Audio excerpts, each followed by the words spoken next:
Hello, beautiful people, and welcome, to the Iansan pre-release analysis, and boy, do we have things to say. It's been a while since we've had a character that's gonna have an impact on the meta as big as Iansan. Iansan's whole kit is designed around her ability to provide characters with attack buffs, which is why a lot of people have been calling her the second coming of Bennett. So, first off, base HP, 10.6k, 10,657. Base defense, 638. When it comes to defensive stats, this is a bit on the low side, but she's not a character on which you want to spend a lot of time, so that doesn't really matter too much. Base attack, 257. Attack Ascension, 24%. If you've watched another pre-release before, in pretty much every pre-release, I mentioned the fact that the base attack in a vacuum doesn't really matter too much, because in order to deal damage, you have to multiply the amount of attack that you have by the numbers on your talents. And so, in order to know how much damage you're doing, you need to take a look at the attack and the motion value, the numbers on your talent. But the attack by itself doesn't tell you anything about how much damage a character is doing. Iansan provides a buff based on her attack, which means that her base attack matters a lot more. And her base attack is about on the average side when it comes to 4-star characters. We're gonna do a lot of comparisons to Bennett in this video. Bennett has 191 base attack, she has 257. And yeah, attack percent Ascension, and as we're gonna see, her buff is not based on her base attack like Bennett, it's based on her total attack, which means the attack percent Ascension matters. Let's talk about what she does. Her normal attacks are just the same as usual, not all that impactful. However, when she's in her Nightsoul state, she has a special charge attack that deals electro damage. Her skill, Thunderbolt Rush, Iansan charges forward a certain distance, dealing Nightsoul aligned electro damage to all opponents in her path. It has a cooldown of 16 seconds, so you use it once per rotation. The damage numbers on it, talent level 9, 486, talent level 12, 572. We can contextualize that with the numbers on other characters that aren't really designed for their personal damage. I think the best comparison is going to be Sarah. Overall, Sarah does like 12, 1300-ish motion value at talent level 9 in total. Iansan's skill is about 500. Iansan's burst is about 700, so it's a relatively similar amount of motion value. Her personal damage is going to be somewhat similar to what you can expect out of Sarah if you're building her the same way you build Sarah. But you won't, so let's finish talking about the skill so we can get to that. After this skill is used, Iansan will regain 54 Nightsoul points. That's her Nightsoul limit, so she fills up her Nightsoul bar and enters the Nightsoul's blessing state. Within 5 seconds after this, using a normal attack will trigger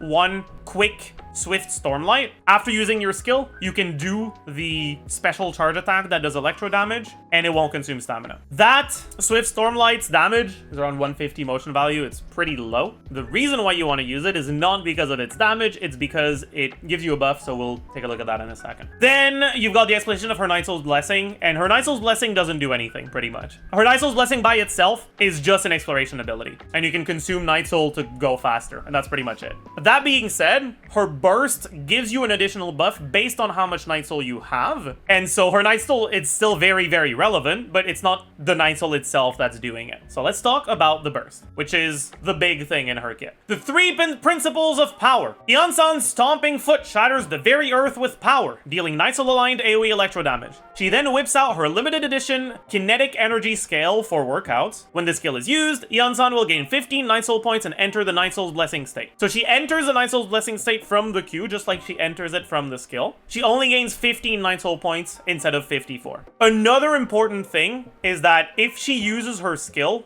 and then swaps out without using burst, from what I've seen, it looks like she loses the Nightsoul's Blessing. So that's going to affect certain, like, which setups you can do. It's going to mean you can't do your skill, then swap out, then come back to use burst. This is just something to keep in mind. But if you swap out after burst, you keep it. When the kinetic energy scale leaves the field, Iansan's Nightsoul state will end. It's on the field for 12 seconds. Kinetic energy scale. The kinetic energy scale will follow the character around, boosting the attack of your current active party member in different ways based on Iansan's Nightsoul points. If Iansan has less than 42 Nightsoul points, the attack bonus will be based on her Nightsoul point and attack. If Iansan has at least 42 Nightsoul points, the kinetic energy scale will switch to the ardent support state, in which the attack bonus will be stronger and based on her attack alone. So basically, if you're above 42 Nightsoul, and again, her Nightsoul limit is 54, so above about 80% Nightsoul, you give an attack buff. And if you're below that, you still get an attack buff, but it's lower. And the lower Nightsoul you have, the lower the attack buff. But between 80% and 100, it's still the same. Additionally, the scale will log the distance your current active character, excluding Iansan, has moved, so long as it is active, restoring Nightsoul points to Iansan every second based on the distance moved in the previous second. In other words, the more your characters move, the more she regenerates her Nightsoul. She consumes 6 Nightsoul per second at base out of 54, but the more you move on your active character, the more that offsets the consumption, and on some characters, if you move enough, you'll even be able to gain more Nightsoul than you lose. The scale will disappear once her Nightsoul's blessing ends, and it will also disappear after 1 second out of combat.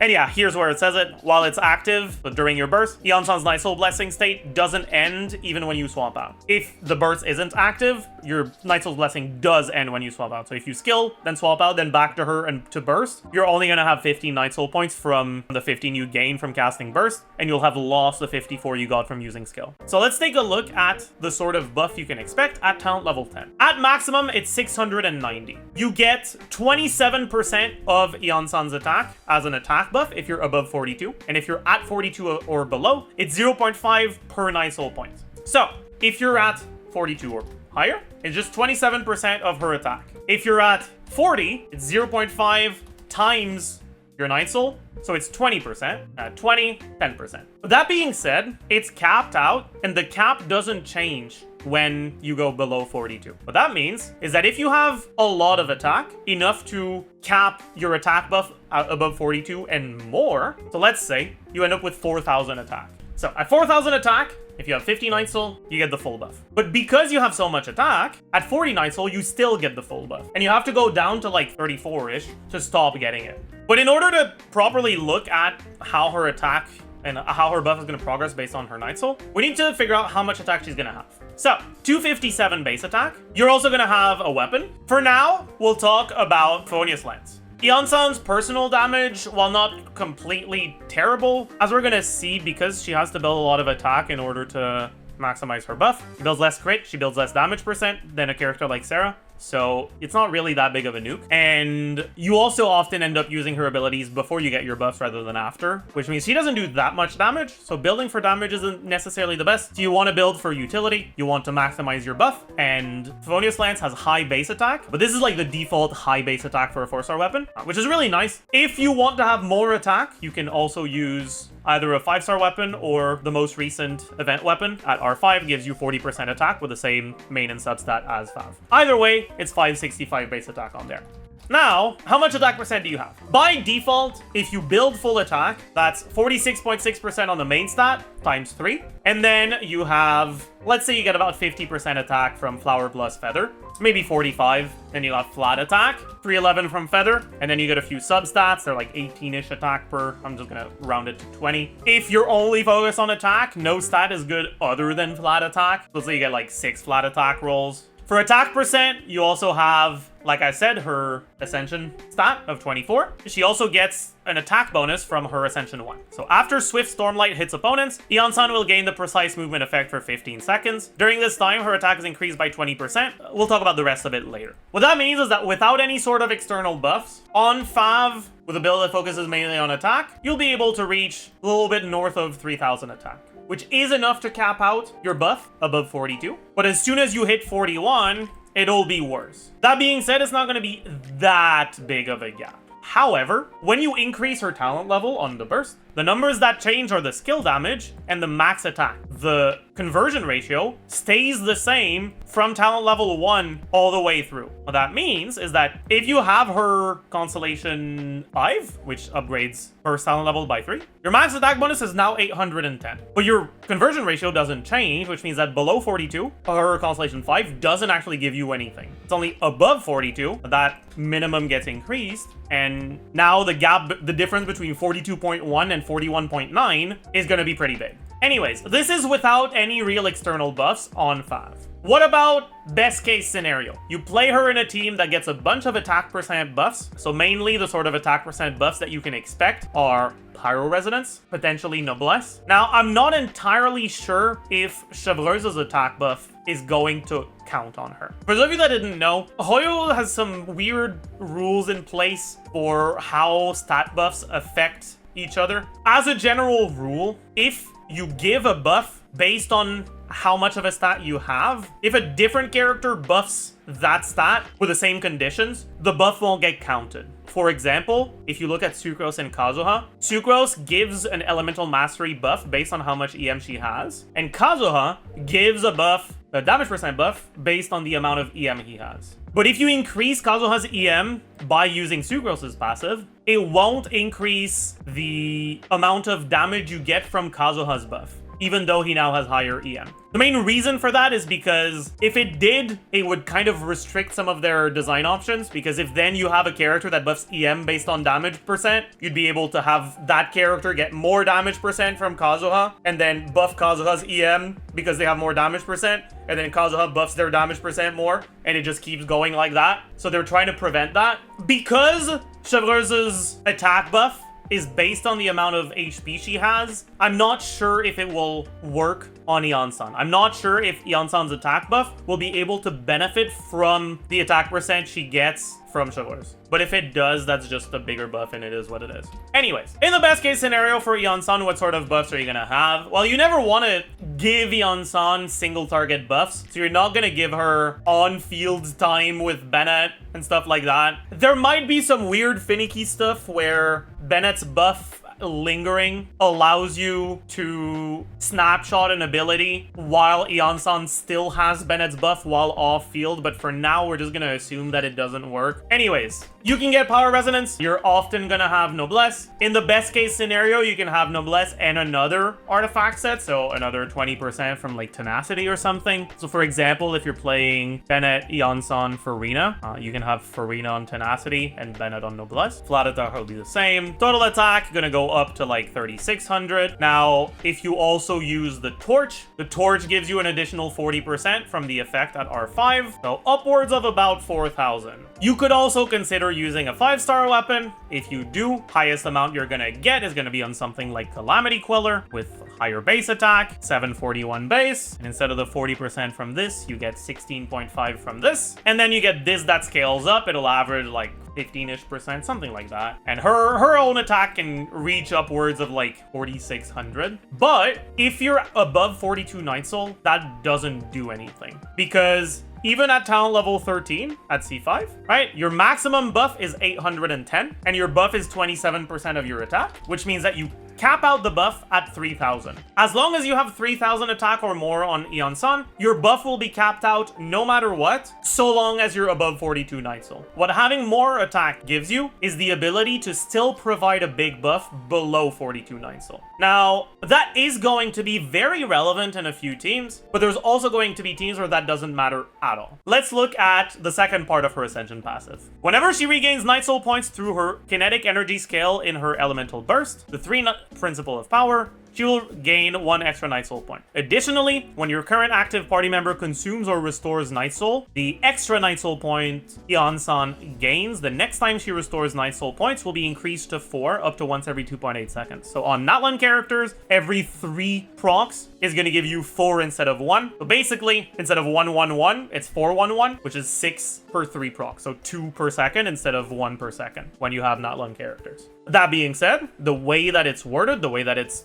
done, means that you can front load that extra 3 points, even if you only get 1 proc on a Natlan character. So for example, if you use Iansan and you're using her with Xilonen, and then you swap to Xilonen, you will get this extra 4, even if you only spend 1 second on Xilonen, even if you only get 1 proc. Now, how much does she restore? It seems as though the amount of Nightsoul she regenerates is going to be 2/3 of the distance you travel. So Genshin's unit of distance, I guess we can just call it meter, because that's technically what they call it in game as well. As you can see, there's an M. There's not that many things in Genshin that actually tell you the amount of distance or the size of things in units, but a really good way of understanding or of getting a feel for how much you're moving is go to your quest log, select literally any quest, navigate to it, and then press V. When you press V, I don't know what the keybind is if you're not on mouse and keyboard, but whatever the keybind is to lock onto your quest,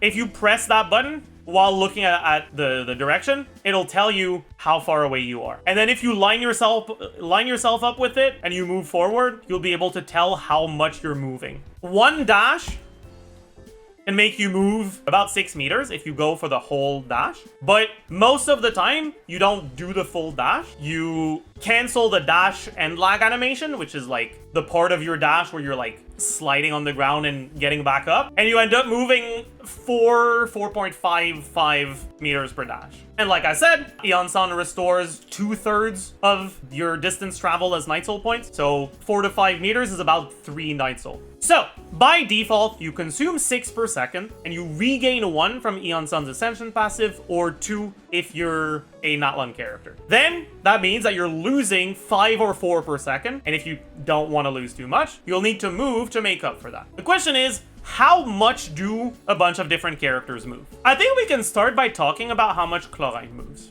When you're in her skill, Clorinde's skill makes you move forward about 4.5 to 5 units. So it's about as much as a dash. And you use it after 3 normals.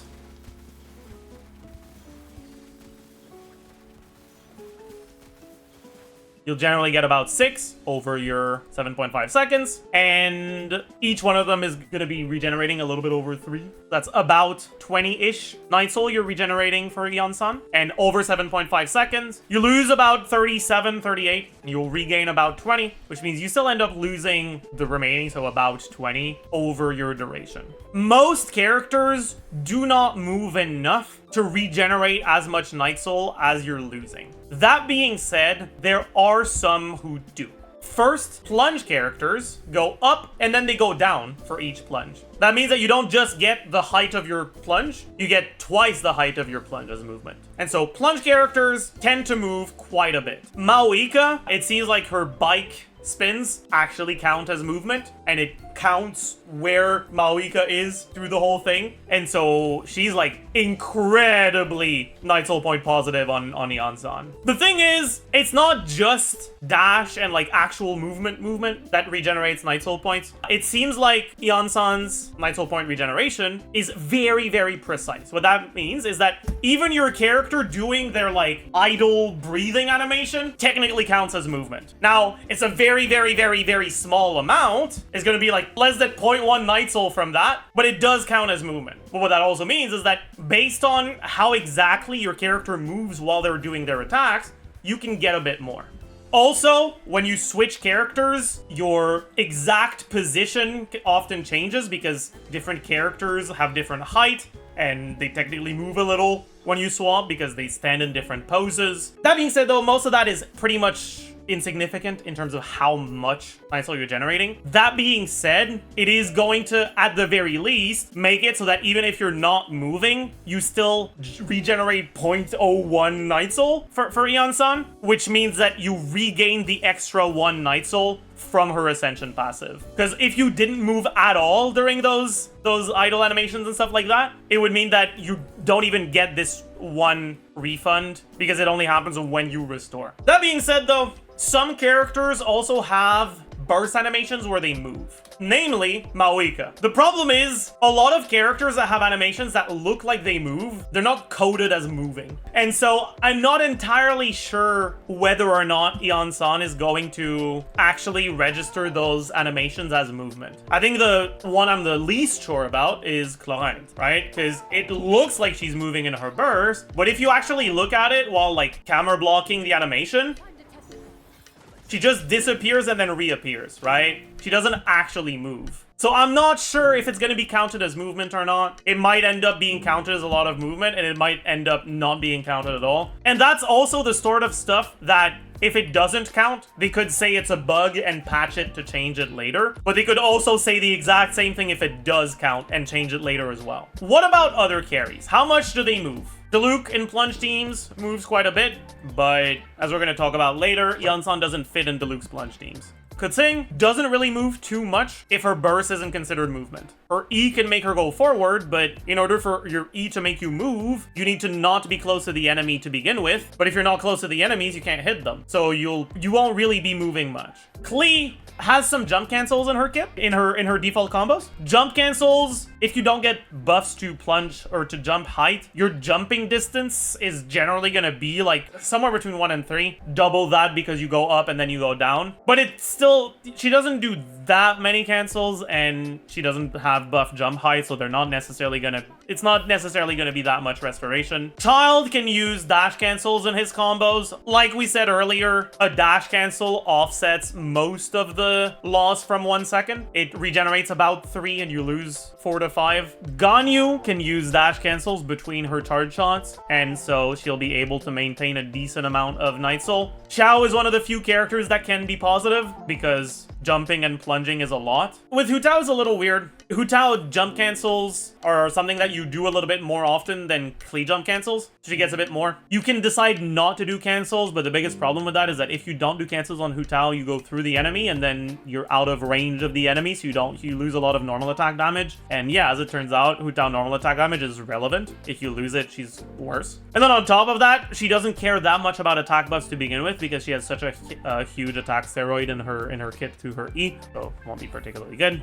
Eula doesn't really move very much. Ayaka can move, but not too much. Yoimiya can do a dash cancel after her attack string, but she doesn't do dash cancels all that often, so she doesn't move too much. Raiden, I'm not sure if her charge attack is going to be counted as movement. If it is, it's going to be okay. But there is going to be a problem with Raiden, which is the fact that her burst damage is calculated when the burst hits, not at the start of the animation. And while you're in your animation, you lose Nightsoul because you're not moving. And so it's very possible that you use your burst while you have above 42, but by the time the burst hits, you're below 42. We'll talk about all of these characters a lot more later on, because even if you get high Nightsoul, Iansan can still be bad for the teams. And even if you don't get that high Nightsoul, she can still be good. We'll talk about that at length in the team section. I just want to give you a bit of an idea for what sort of movement you need to maintain good Nightsoul. Itto doesn't really move too much. Yae's skill makes her move an okay-ish amount, but she doesn't really move much if you on-field her past her skill, and her burst is a long-ish animation during which you're not moving. Ayato, I'm fairly sure his stuff outside of like his E initial animation isn't really considered movement, so I don't think he moves very much. A lot of people are going to see Yelan and they're going to be like, ooh, Yelan moves a lot. But I think you need to remember, 5-star characters in general have longer burst animations, and if they don't move during their burst animation, that's a lot of Nightsoul you're losing. Each second of burst animation is 5 Nightsoul you're losing out on. So in characters like Yelan, if you swap to them after Iansan, using Yelan's E plus Q is a little over 2 seconds, and the movement from the E, unless you E and hold your E and keep running, which you obviously don't want to do, it restores a lot less Nightsoul than what you lose from spending a little bit over 2 seconds on a character. Cyno barely moves. He has pretty good tracking on his abilities, so if the enemies are getting knocked back, for example, if you're playing Cyno in an overload team, he can move an okay-ish amount, but he only moves if the enemies are getting knocked away, because his base combos don't have dash cancels in them. Wanderer has some combos that allow him to use dashes, so he moves okay, and he can also slightly kite while doing normal attacks. That being said, his movement while doing normal attacks is very slow, so it's still noticeably Nightsoul negative, but it's not as bad as characters who don't move at all. Alhaitham doesn't move too much, but he can include dash cancels, so it's not too bad. Lyney can do some dash cancels, but it's like... Wriothesley doesn't move very much, kind of similar to Cyno in that sense, where he can move if the enemies are moving as well, but if the enemies aren't moving, he stays mostly stationary. There are some combos that include dash cancels, namely the C1 combos that do N5C, but that's only for C1 because otherwise doing dash cancels generally makes him run out of stamina too early if you're doing charge attacks. Navia doesn't move very much, but she does have, if you do N2D, she does have the ability to offset the Nightsoul point loss for a little while, which means if you swap to Navia with full Nightsoul, your first E will be buffed, and then you can N2D, N2D, N2D, and do another E, and you might be able to get that out before you lose your Nightsoul, but it'll be really close. Gaming moves an insane amount. Not only does Gaming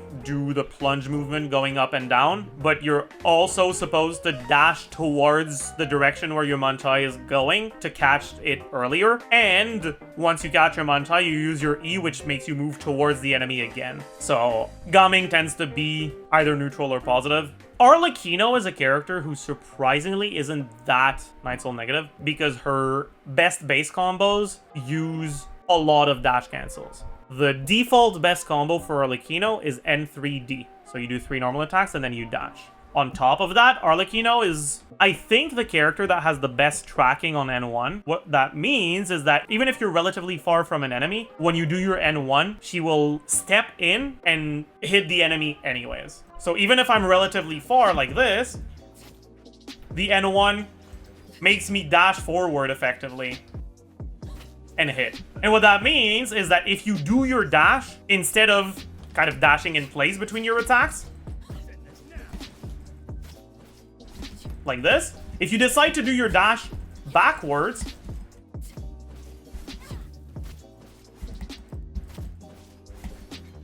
you effectively get the dash distance and the dash distance again from moving back in. So she does dash cancels relatively often, and she gets pretty much double the Nightsoul generation, because double the distance traveled from her dash cancels if you're dashing backwards. And because of that, she's actually among the characters that lose the least amount of Nightsoul on Iansan. It's still negative, but it's not too bad. Kinich moves a decent amount, and he's an Atlan character, so you only lose 4 per second instead of 5, and then on top of that, he moves quite a bit, so that's pretty good. Chasca surprisingly moves a lot. By the way, as long as you're moving, even if you move like this, or like this, as long as you're inputting a movement direction, it counts the total amount of distance traveled, not the amount of distance between where you were 1 second ago and where you are now. But what that means is that on Chasca, as long as you're inputting a direction while you're charging, like this,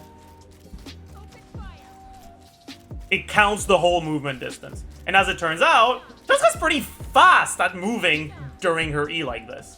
On top of that, she's an Atlan character, so Chasca is another one of the characters that loses the least. There's also the initial E going up a little, but that's not that big of a deal. And then you have Mavuika. I tried to estimate the amount of Nightsoul points you regenerate on a lot of different carries in a sheet, and I had most characters losing between 1 and 4 per second. A few exceptions that were about neutral, with like the plungers and like Kinich and like Chasca. And then there was Mavuika, which was like positive of like 10 per second. Yeah, Mavuika moves a insane amount while she's doing her donuts. And she also moves during her burst, so she doesn't have the problem that Raiden can have of burst hitting at the end of the animation and losing Nightsoul while the animation is going. Anyways, I'm glad, because honestly, Mavuika is such a bad character right now. We finally have a support that makes her work as a carry, thank goodness. There's a tiny little bit of sarcasm involved. One thing that's very good to know about Iansan is that her buff can be snapshotted. What that means is that even if you're playing her with a character that loses a lot of Nightsoul per second, if it's a character that doesn't move a lot, if they have an ability that snapshots and you use that while you're above 42, you get the equivalent of the whole buff. So characters like Xiangling, but also characters like Ayaka, for example, can still get pretty much all of the buff value, because you'll be above 42 Nightsoul when you swap into them. Anyways, finally, her Ascension 4 passive. When a nearby party member triggers a Nightsoul burst, Iansan will obtain the warming up effect for 10 seconds. During this time, when Iansan restores at least 1 Nightsoul point, which is when her burst is active, she will heal your current active character for 60% of her attack. Wow, she's a healer, right? This effect can only be triggered once every 2.8 seconds. 60% of her attack is 2,000 every 3 seconds for 10 seconds. She heals less than Goro's C4 heals. Technically, you could build her on a healing build, increase this healing from 2k to like 3.5, maybe even 4k. But even then, it's a really small amount of healing, and it's only to the active character. Now, this is enough to function as healing, just on teams where you just want a bit of defensive utility. But it is far from enough to count as a healer for Freminet. It's also slow healing, which means that if you're low HP on a character, it'll be risky to swap into them if this is your only form of defensive utility, because it'll take a while for you to heal back up. The fact that this healing is pretty insignificant is the main reason why Iansan is not a Bennett replacement. There are going to be some teams where Iansan can compete, sometimes even beat out Bennett, but in most, if not all of those teams, you're going to sacrifice a lot lot for it because you lose Bennett's healing, and there's a lot of those teams where Bennett's healing was your only form of defensive utility, and losing that makes things a lot harder. That being said, that doesn't mean Iansan is bad, and the main reason for that is because you can use both. As it turns out, Iansan is kind of gonna end up getting a very similar treatment to Yelan, where the thing that she provides, the thing she's designed to do, is similar to a character that's already out, but rather than knocking that character out of the teams that it's currently used in, you'll just end up playing both together. Now, that might sound a bit weird. You might already know that when you have Bennett on the team, it reduces the value of getting additional attack. When you get Bennett, you want to start potentially considering EM Sands on Arlecchino, for example. Or you really want to use an EM Sands on Game. Bennett is the main reason why you use EM Sands on Mavuika. The thing is, it's still a big buff. Turns out 690 and even more so 810 is a pretty big amount of attack. It's not quite as much as Bennett, so for comparison, Bennett has a base attack of 191. If you're using Sapwood or another 565 base sword, that brings his base attack to 756. Bennett's C5 with talent level 13 gives a buff based on 139% of his base attack, which is around 1050. If you have Aquila or Mistsplitter, that buff goes up to 1202, a lot more than 690 or 810. But Iansan is from that one, and Cinder City is broken. The Cinder City artifact set giving 40 damage percent is such an incredibly relevant part of what makes Iansan strong. And so by default at C0, Iansan provides up to 690 attack and 40 damage percent. Now, other characters aren't gonna just exist without artifact sets, so this 40 damage percent isn't competing with nothing, it's competing with Noblesse, for example. And so we can't just say that it's part of her kit. And if you want to compare it to other characters' kits, you can assume that a 20% attack buff from Noblesse is worth about a 20% damage buff from Cinder City, and the remaining 20-ish% you have is effectively what you have as, quote, part of Iansan's kit that she could provide over other supports. But 690 attack plus 20 damage percent is actually often enough to compete with the 1050 plus buff you get from Bennett. Let's talk about our constellations now. C1, when Iansan is in combat and is in the Nightsoul's Blessing state, she will restore 15 elemental energy for every 6 Nightsoul points you consume. This effect can be triggered, or can trigger once every 18 seconds. This is officially just a 15 energy refund. This actually kind of doesn't matter. The reason for that is because Cinder City is broken, and Cinder City's 2-piece restores a lot of energy. On top of that, Iansan's particle generation is actually pretty good, paired with the fact that Fav is a high base attack weapon when it's a lance, but it's not when it's a sword, which is going to make Fav an actual good option for her. Paired with the fact that she's an electro character, and there's a bunch of teams that are going to end up using electro resonance, but even without that, honestly, it makes her ER requirements really, really low to begin with. There's actually quite a few teams where even without the C1, Fav's ER substat is enough. You don't even need more ER past that. So her C1 is actually pretty bad. It can be useful in teams where you need Cinder City on someone else and you want to end up putting Iansan in like Noblesse, for example. But even in those teams, you can generally get away with your ER requirements being low enough. C2 is her first big one. When using Elemental Burst, Iansan will also gain the precise movement effect from her passive talent Enhanced Resistance Training for 15 seconds. Additionally, while she's off field while that's active, she will also increase your active character's attack by 30%. In other words, C2 makes it so you don't have to use the charge attack as part of your setup anymore. Instead of doing E charge attack Q, you can now just do EQ. In some teams, you'll still want to do E charge attack Q. The main reason for that is because, as we're going to talk about later, there are going to be some characters that will want you to apply Electro more than 2 times. Namely, that can end up being a thing in Kinich teams, in order for you to reliably get the Cinder City buff on the carries that you care about. The big part of C2, though, is not that you don't need the charge attack anymore. It's that you get 30% more attack to your active character. This 30% attack buff is not reliant on Iansan's attack, which means even on characters that don't move a lot, even on characters that end up with a relatively low amount of attack from her burst, they will always get this 30% attack.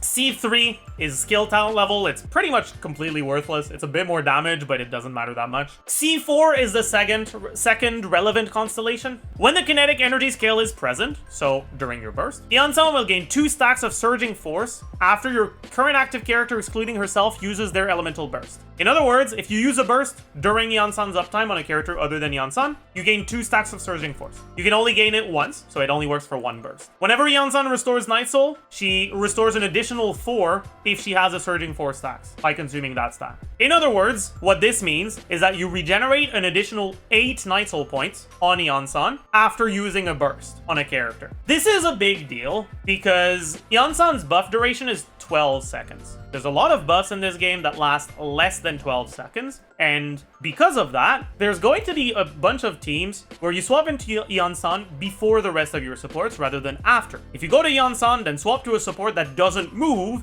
and use their skill and burst, or a support that doesn't move that much. So for example, I talked about Yelan earlier, but it'll be the case even more on characters that don't move at all, like Citlalli. That means that by the time you swap to your carry, you'll have even less Nightsoul. This C4 offsetting that Nightsoul point loss by 8 is a pretty big deal, because this effectively means that you'll start 8 higher. But that's not all. Additionally, if her Nightsoul restoration from the scale overflows, Iansan will gain 50% of the overflow the next time she restores Nightsoul points via the scale.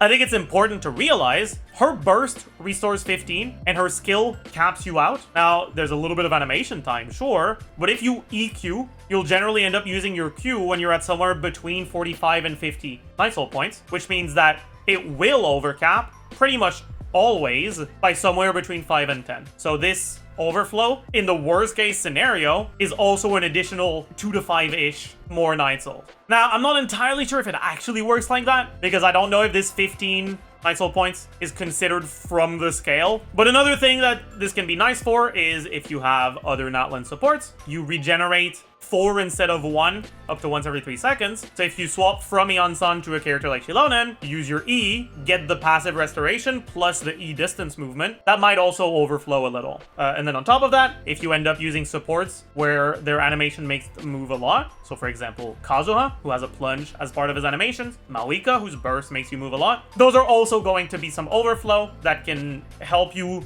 effectively offset even more of the Nightsoul point loss on carries that are Nightsoul point negative. C4 is going to be completely useless on certain teams and pretty massive on others. So this is the start, right? You use Iansan, you start at 54, and then this is 42. You start here. As soon as you swap off, it's like technically use your E, it goes down a little during the E animation, and then use your burst, and it goes back up to max, and then you swap out. And then it starts going down. Now, if the supports you use move, or if Iansan is the last character you swap into before your carry, you'll effectively stay at 54 or equivalent to 54 by doing some of this, up until you swap into your carry, and then it'll start being like this. But if you have to swap into supports that don't move that much, so for example, you swap into Yelan, you swap into Citlalli, then you end up doing this, and you end up starting maybe even like really close to 42 or below. And unless you're on the few characters that are Nightsoul positive on Iansan, that means you are not getting the full value out of her buff, and most of your rotation is spent below. Even if you don't lose a lot, if you start around 42, most of your damage will be below it. With C4, the fact that you restore that additional 8 during your setup from your supports giving you that C4 proc, effectively means that instead of starting at around 42, you'll start at around 50. That's 8 more, and if you're losing 3 to 4 per seconds, that's 2 to 3 more seconds you're spending above 42. If you're losing 1 to 2 per second, characters that move an okay-ish amount, right? Characters that move an okay-ish amount, but not that much, like Clorinde, for example, that's an additional, like, somewhere between 3 and 5 seconds that you're spending above 42, which, especially once you have her C5, is a pretty big deal. Because you can end up overcapping your attack buff pretty easily before C5. The C4 itself isn't that big of a deal in some of these teams. The amount of attack that you need to cap your passive at talent level 10 is 2500, which means that if you are above that, even while you're below 42, you might still have your passive capped out. And so, for example, on the Clorinde teams, if you're playing something like a Chevreuse team with the Iansan, and you end up getting Power Resonance, you end up getting Noblesse, a team like that is generally not really energy hungry, so you can also justify using the Torch event weapon over Fav a lot more easily. Your total attack is likely going to be a lot higher, and you'll still be capped until like 34, 35-ish. And instead of being your attack buff going from 690 at 43 to like 500 at 41, it's gonna go from 690 at 35 to 680, 670 at 34. And so in those teams I get a lot of attack buffs. The C4 isn't that big of a deal, but it becomes a bigger deal if Fav is a useful weapon on the team, and if you don't end up getting a lot of external attack buffs. C5 is the burst talent level constellation. It's an additional 120 attack. It's alright, but I think it's important to realize, right? 120 attack is at worst the equivalent of like 20-ish% attack, right? If you look at a character with relatively low base attack on a low base attack weapon, probably the literal worst case scenario that you could actually consider would be like Hu Tao on Deathmatch. 30% of that is 168, which is still quite a bit more than the 120 you gain from getting C5. On characters with high base attack, you look at, for example, Varesa with her signature. 30% attack is more than double. It's like 2.5 times the gap between C4 and C5, sorry. Anyway, C5 is fine, but it's not as big of a deal as C2. And finally, C6, the kinetic energy scale's duration is increased by 3 seconds. Additionally, when Iansan triggers Nightsoul Point Restoration, if there is any overflow, she will gain the Extreme Force effect, which increases the damage dealt by your active character by 25% for 3 seconds. I'd say that the most important part of this is the 3-second duration increase for most characters, because most characters will not be able to overflowing Nightsoul points. Most characters are not Nightsoul Point positive, and if they're not Nightsoul Point positive, you might overflow at the very start from the C4 procs, but after that, you don't overflow anymore, so this 25 damage percent will only apply to the start of your rotation, if it applies at all. That being said, the 3-second duration is pretty helpful. The main reason why it's pretty helpful is because of Bennett. Bennett's burst duration is 12 seconds. However, it's not actually 12 seconds. What is 12 seconds is not his buff duration, it's his field duration. The buff itself lasts for about 2 seconds, but gets applied to your active character every second while you're standing on the field. What that means is that in practice, Bennett's buff actually lasts 13 to 14 seconds, because the last tick at the end of the duration allows you to keep your buff for the buff's duration, which is about 2 seconds. What that means is that Bennett's buff lasts longer than Iansan's buff, which means that very often you're gonna want to use Iansan after Bennett rather than before. The thing is, especially if you have another support that you want to swap into after your attack buffer, so for example, if you end up using Tighnari and Melt teams, by the time you swap to your carry, you've already spent like 4, maybe even 5 seconds on your setup, which means you don't have that much Bennett uptime left. Iansan's C6 increases her burst duration by 3 seconds, makes it last longer than Bennett, which means you can go to Iansan before Bennett, which effectively means you gain 1 to 2 seconds of Bennett uptime. There's also the fact that Iansan's artifact set options are a little bit more scuffed, because she actually needs to build the stats she cares about. She needs to build a lot of attack percent in order to maximize her attack buff, unlike Bennett. What that means is that you can't really do Instructor Iansan. Like, yeah, technically you can, but it's definitely a lot more sus. Which means in teams where you already have Cinder City, so for example, in Meld teams with Tighnari, not only is it gonna be really scuffed to go from Iansan to Tighnari, because Tighnari's ER requirements are generally way too high to want to consider Instructor, so you really want her on Cinder City. That means that unless Iansan is also on Cinder City, if you go from Iansan to Tighnari, you won't get a Pyro buff on Cinder City, because it'll be Electro. Because of that, you're often going to go from Iansan to Bennett rather than from Bennett to Iansan, even without the C6, if you're playing in Meld teams with Tighnari. And if you do that, it means that, well, you really don't have a lot of Iansan buff uptime on your carry, because it lasts for an even shorter duration than Bennett does, and Bennett can already have his buff run out in those teams. And an additional upside is that if you have Cinder City on Tighnari, that means you can go for a different artifact set on Iansan, but you want to use a 5-star artifact set because she really wants to build a lot of attack, because the buff she gives is proportional to the amount of attack she has. Because of that, so you can put her on Noblesse, and then you can have Bennett on Instructor. Anyways, this is also just nice for characters that have longer uptime. Varesa is one of the few characters that easily, consistently triggers the C6 overflow. And on top of that, there's a few teams with Varesa where you end up using Iansan relatively early into your setup. And if you do that, then the burst duration also ends up mattering quite a bit. All in all, I don't want anyone to feel like they need C6 Iansan for her to be good. But especially for 4-star characters, I think it's important to understand how much Constellations impact their overall power level. I think it's time to start doing the usual pre-release thing where we talk about the weapons, artifact sets, artifact stats, and teams. There's not that much to say about weapons. So what can you use? Well, obviously you can use Fav. Fav is pretty goated. Iansan is a character who can reach enough attack to cap her passive without getting attack percent from her weapon, and who doesn't do that much damage. Because of that, weapons that give you a way to get a buff on the rest of your team are very good. Bonus Lens generates clear particles, which reduces the ER requirements of the rest of your team, and because of that, Bonus Lens is a pretty good option. If you're playing her in a team where you are expecting to find yourself below 42 Nightsoul for most of your carry's duration, you can look into weapons that will give you more attack. So for example,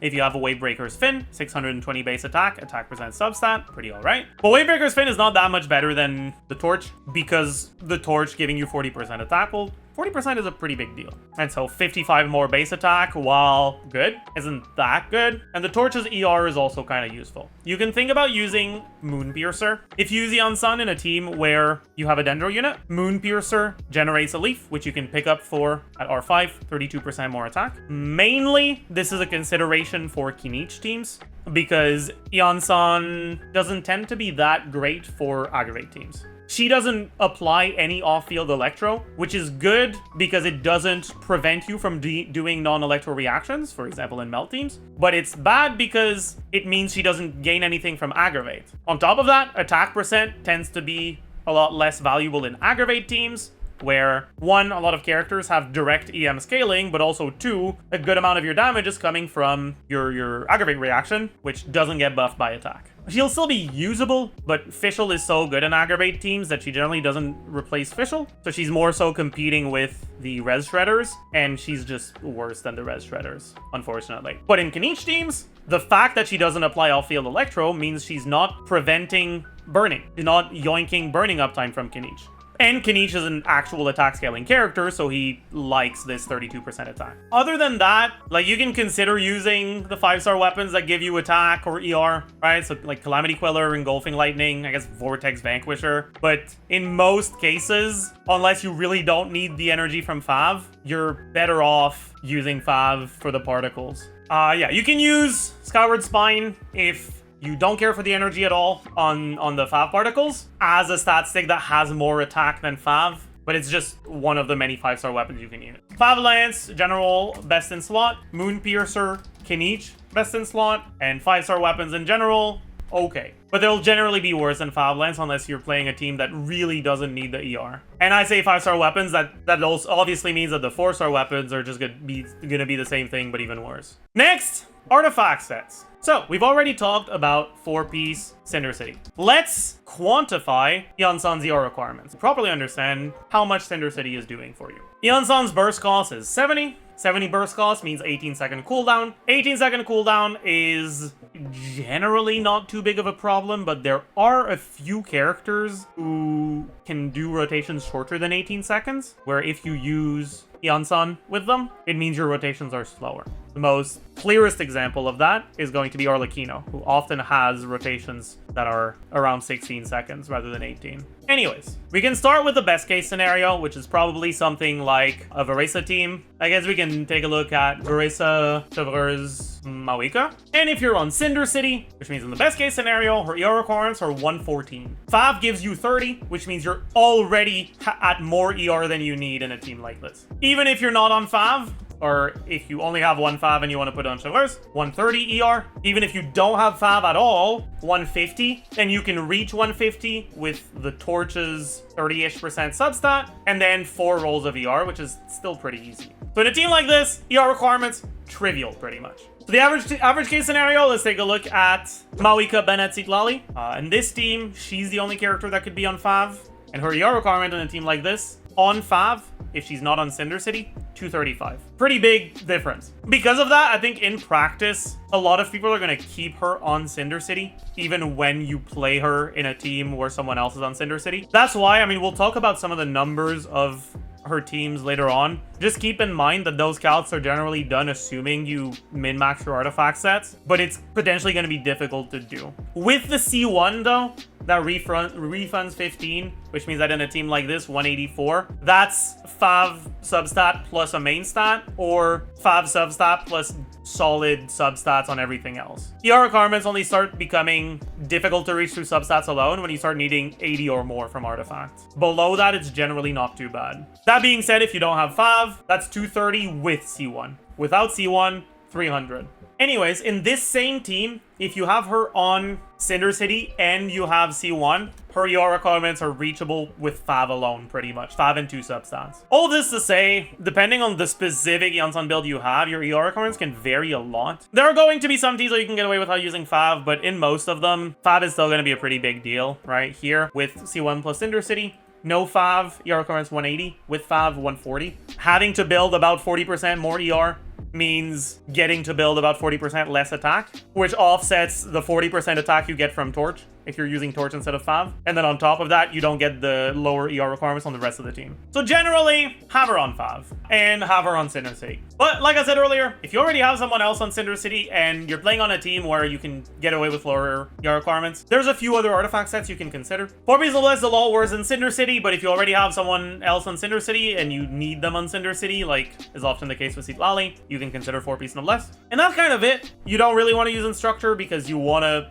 have enough attack, and 4-star artifacts have a lot less stats. If you already have someone else on Cinder City and your ER requirements are high, you can go 2-piece Cinder City, 2-piece Emblem, or just whatever other 2-piece, that doesn't really matter. 2-piece Cinder City, 2-piece attack. But that's pretty much it. Artifact stats, by default, is going to be attack, attack, attack, but it's not your only option. Because on teams where you maintain good Nightsoul on Iansan throughout your rotation, you don't need to get more attack than what you need to cap your buff, which at C0 to C4 is a little bit over 2,500 attack, and at C5 or higher is 3,000 exactly. And that's, as far as I understand, with Noblesse, TOM, and attack, or Power Resonance attack buffs. And so if you're already at that amount and you have enough Nightsoul, or you have enough movement on your team that you'll stay above 42 Nightsoul, you have more flexibility on your artifacts. You can go for a damage build, right? You can do attack, damage, crit in those teams, assuming you have a lot of movement. If your ER requirements are rough, you can go ER, attack, attack.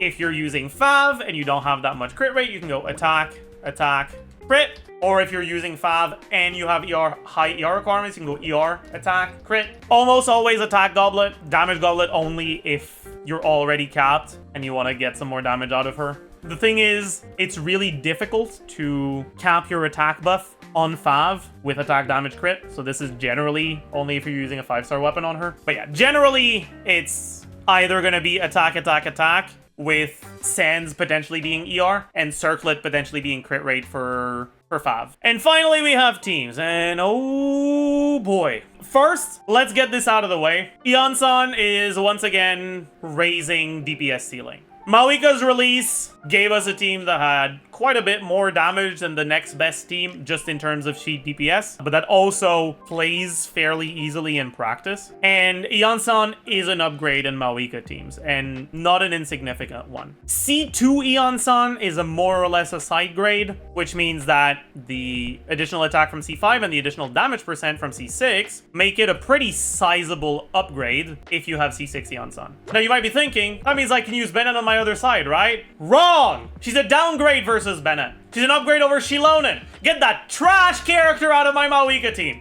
The one thing to keep in mind with this is that Xiao is pretty much the only character that instantly consumes all her Nightsoul when you use Xiao EN2, which means that even if you finish the chamber before restoring any Nightsoul on Mavuika, when your burst initial hit is the last hit on the enemy, and you end up losing out the Nightsoul generation from your damage over time abilities, like Tighnari's E, like Mavuika's own E, Xiao immediately generating 90 Nightsoul means that you'll be able to burst at the start of the next chamber without a problem. Iansan doesn't immediately use up all her Nightsoul. It uses 6 per second, but technically you can spend more by using E-Run. I don't know how scuffed that's gonna be. She uses up Nightsoul with her E-Exploration ability, right? The like default Nightsoul by itself without the burst. All it does is it makes you go faster, and that uses up Nightsoul much faster than just the amount you lose over time while you're off field. So technically, you can still front load your Nightsoul point generation if you do E-Run into Iansan, but that obviously means that you're using up your Nightsoul, which means when you swap to Mavuika, you'll have a lot less, so her burst is gonna hit less. But after the burst initial hit, you generate Nightsoul so quickly that you'll probably fill it back up for your spins. Because of that, it's not going to be a strict upgrade to Mavuika's teams, but at least in terms of DPS, it's actually a pretty sizable one. Some of you might be a little confused as to why it's not an upgrade over Bennett, but it is an upgrade over Xiaonan. The main thing to understand about that is Resistance Shred is the worst possible stat to stack.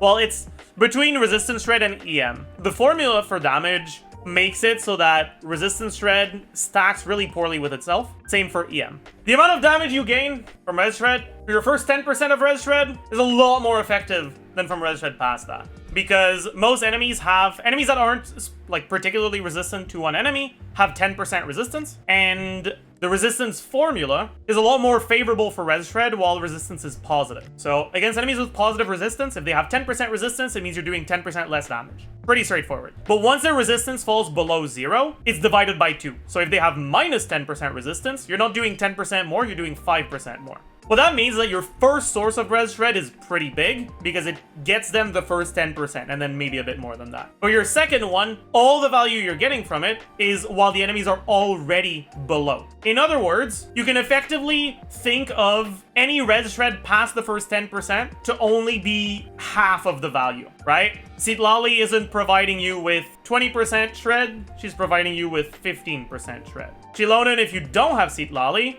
gets 23. But if you do have Citlali, gets 18. All of that just means that when you have Citlali, the amount of damage that you gain from the Res Shred on Xiaonan is a lot less than if you don't have Citlali. If you're playing something like a Mavuika Yelan team or a Mavuika Rosaria because you don't have Citlali, the damage upgrade from Xiaonan is a lot more. Attack doesn't have that problem, and because of that, even if you stack a lot more attack than you stack Res Shred, attack is worth its full value. If Xiaonan is the only form of Shred on your team, the Shred itself, which is the only thing you get from her actual kit, right? You get damage percent from Cinder City, but Iansan can get that as well. You go from 10% resistance to minus 26, which is a 25.56 damage increase. But if Citlali's already on the team, it's only 17 instead. Let's compare this to how much worse Iansan's buff becomes in a Mavuika team if you have Bennett versus if you don't. So, if Bennett wasn't there, Iansan's buff would be about 43% bigger. If Citlali wasn't there, Xiaonan's buff would be about 50% bigger. The thing is, to begin with, Iansan's buff is doing more for you than Xiaonan's buff. And so all of this to say, the value of her Res Shred buff gets reduced by Citlali's presence even more than how Bennett's presence reduces the value of Iansan's attack buff. It makes it so that even if you end up stacking a incredibly high amount of attack on Mavuika, Iansan is still a great teammate for her. More importantly than the fact that it's even better than Xiaonan is the fact that Iansan is not a 5-star. He's going to be a lot easier to get long-term than Xiaonan, and also, well, Xiaonan is good in a bunch of different teams. So the fact that you have more alternatives to Xiaonan is great. On top of that, Iansan is an alternative to Xiaonan that actually works even if you don't have Citlali. When you look at Mavuika teams currently, if you don't have Xiaonan or Citlali, she's goddamn awful. Her numbers are so incredibly unbalanced that you can still clear without them, but like the difference is night and day if you end up using units like Kachina, because Kachina is just pretty bad. And when you look at Mavuika's teams, for people who don't have Xiaonan or Citlali, you having to use Kachina in a melt team, which is really bad, or playing Vape, which is worse, and using Auroron, which is still not ideal. Iansan gives you more alternatives for people who don't have those two characters, which is really nice. Another nice thing is that while she doesn't represent an upgrade over Bennett, mainly because Mavuika's a Pyro character, which means that Bennett doesn't just provide his attack buff, he also provides 15% damage if you have his C6, and an additional 25% attack from Pyro Resonance. Even if she's not an upgrade over Bennett in the Mavuika teams, she's still not that much of a downgrade, which means if your other side wants Bennett, we'll now have options that don't feel as bad as using third Shredder like a VV unit. That being said though, Bennett's healing is actually a big deal in Mavuika teams. Mavuika is a character who has infinite resistance to interruption during her burst, which means you don't really notice that you're getting hit if you're getting hit, but a pretty important part of that is because if you do get hit, Bennett just heals it back up. So that's going to be something you'll have to keep in the back of your mind. You will be squishier if you're using her without Bennett. But the very fact that you now have non-Bennett options is obviously a big deal. So first, Mavuika. Wow. But yeah, I've mostly talked about Mavuika carry team so far. Iansan will be an upgrade to the melt teams. She won't necessarily be an upgrade to the non-melt teams, because she does generate less fighting spirit than Xilonen, which means if you don't have Citlali, you don't have a third Nightsoul point generator, you will generate less than 200, so the gap between her and Xilonen won't be as favorable for her in the teams that don't have Citlali, but she's still gonna be fine. I think the most relevant thing here is you have to keep in mind that Citlali in these teams often still uses Cinder City, so you will generally end up using double Cinder City. If you don't have Citlali, you end up using Rosaria. You can put Rosaria on Instructor, which means that the gap between Citlali and Rosaria isn't necessarily as big. And honestly, from what I've seen, Mavuika, Bennett, Iansan, Rosaria seems like it's going to be a team that's honestly not that far behind the current best Mavuika teams, even if you don't have Citlali. Obviously though, there's going to be some quality of life issues with the fact that Iansan doesn't front load Fighting Spirit generation for Mavuika the same way Xilonen does, and Rosaria's cryo application is reliant on the enemy being somewhat stationary. It also doesn't last long enough if you don't have her C2. That's Mavuika out of the way. So I guess next, let's talk about Varesa. So obviously, because Varesa is not out either, I'm a little bit less confident in my thoughts on her, because I haven't done any testing with her yet. Iansan is going to be pretty important in Varesa teams, because Varesa's burst is good, and Iansan's particle generation is decent, and electro resonance is good, which means that she will generally be quite a bit better than Bennett in Varesa's teams, because electro resonance is useful. She generates a lot more energy. 4 electro particles is a little bit over 7 energy if you have 0 ER on your Varesa. 2 pyro particles, it's 6 times more energy from Iansan than from Bennett for your Varesa, and that's without counting the additional particles you'll get from electro resonance. Anyways, all this to say, electro resonance is helping you in the Varesa team about as much as pyro resonance does in a pyro carries team. And in Varesa teams, you're not really gonna end up with pyro resonance unless you're playing a Chevreuse team. And if you're playing a Chevreuse team, you already have pyro resonance from Chevreuse plus your off-field pyro, which you need to maintain Chevreuse shred uptime. So Bennett isn't giving you pyro resonance there either. So Bennett's pretty much never giving you pyro resonance, and Varesa does electro damage, not pyro, so Bennett C6 doesn't buff her damage. And so Iansan tends to be a pretty big deal in Varesa's teams. Varesa's best 2 teams generally are going to be Chevreuse teams and Farina Xianyun teams, both of which are going to really want to use Iansan. Your Electro Swirl setups with Farina Xianyun will be a bit more difficult with Iansan than with characters that have proper off-field Electro, because Iansan doesn't have off-field Electro, and Electro Charge eats into your Electro Aura relatively quickly. What that means is that if you have a really high ping, the Swirl setups might not be doable, but even with 300 ping, it'll still be doable. One thing to remember though is that if you end up doing a team like that with Xianyun, Xianyun's E does not apply Animo on the way up. It only applies Animo from the plunge, which means it takes a little bit to apply Animo.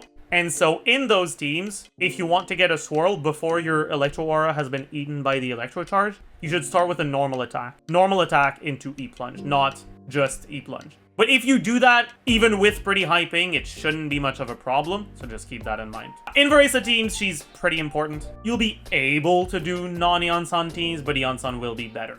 Next up, Chasca is a Mavuika victim. Chasca is a character whose best team by far is Bennett, Mavuika, Citlali, and it's just because Mavuika's burst is broken if you melt it. And honestly, it's not better than a Bennett, Mavuika, Citlali team where you're using Iansan instead of Chasca. Never will be. That's just kind of what it is. But Chasca is a character who actually has good synergy with Bennett, Mavuika, Citlali because she's an animal character, so she can use VV. And VV isn't that much worse for her personal damage than Obsidian is. And it's actually better if you don't have or if your best weapon for her is Harp, because it's really difficult to get an Obsidian set that doesn't give you way too much crit rate if you get crit rate from your weapon. For me personally, my best Chasca build is on VV, because I'm at like 115% crit rate on my best Obsidian set for her. Anyways, all this to say, Chasca teams right now, the best one by far is Bennett, Mavuika, Citlalli. But it's difficult for me to be like, well, because this team exists, Iansan isn't good for Chasca. For now,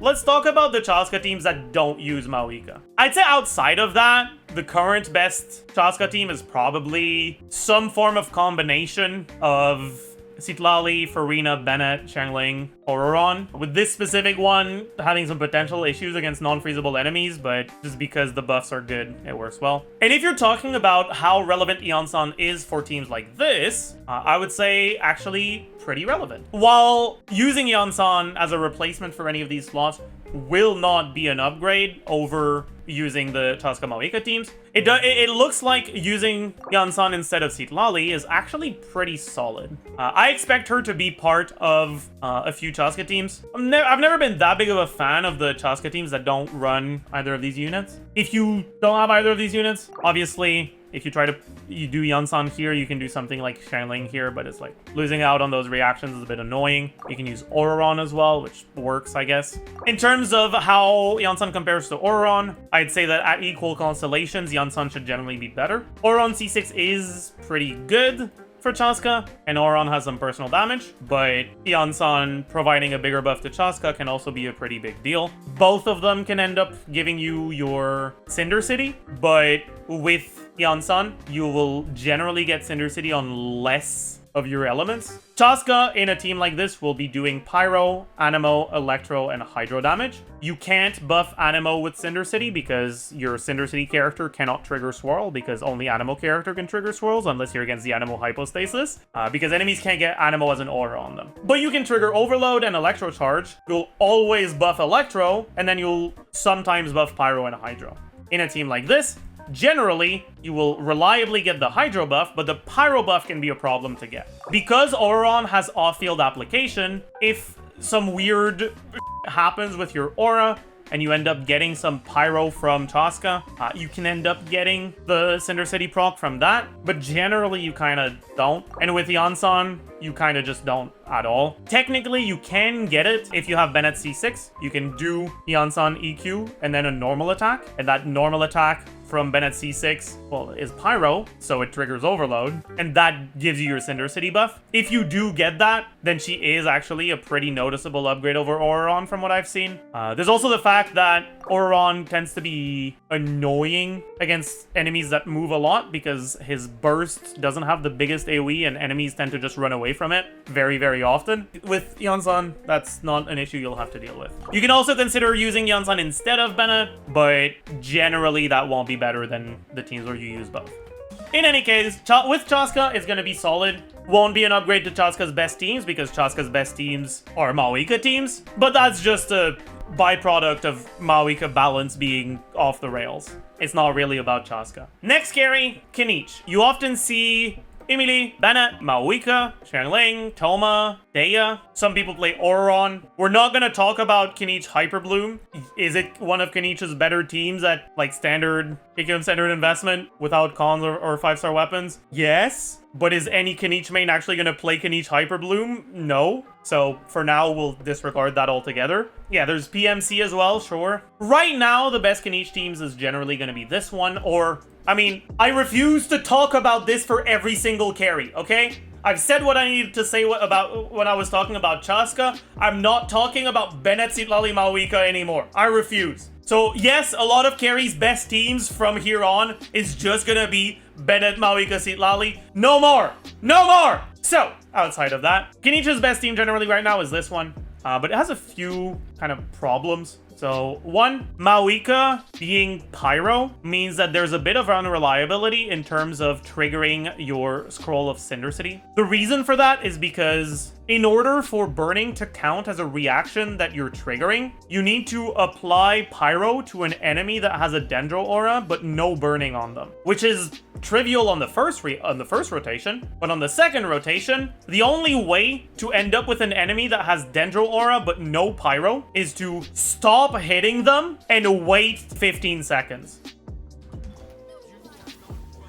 I'm not gonna bother actually hitting them with Kinich. Like, you get the point. I'll just do this.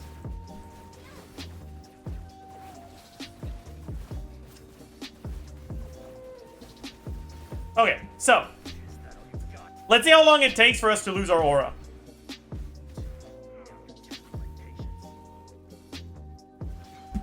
This one loses it a bit early because he managed to dodge Emily's stuff for a while. And now, at about 27 seconds on the clock, which was 10 seconds after we finished hitting them. More than 10 seconds. Obviously, in practice, that's not something you ever want to do, which means that you won't trigger Cinder City on the second rotation unless you're on a new wave of enemies. And so against bosses, you generally only have one rotation's worth of Cinder City. If you use Iansan, that will not be a problem, because Iansan herself can remove the Burning Aura and then trigger Quicken, even on the second rotation. But the question is, who is she competing with here? Right now in this team, what people generally do is Bennett on Noblesse, Emily on Deepwood, Mavuika on Cinder City. Let's say for now you use Iansan instead of Bennett. You now have another character that can use Cinder City. So that allows your Mavuika to use Obsidian Codex, right? Yes, but it's worse than Reverie on Emily and Deepwood on Mavuika. And that makes me angry. Anyways, the question becomes, who's the best character to replace here? And honestly, you can replace any of the three. Even if you don't have off-field Pyro, right? If I don't swap the Mavuika, we still keep... We still keep full burning uptime.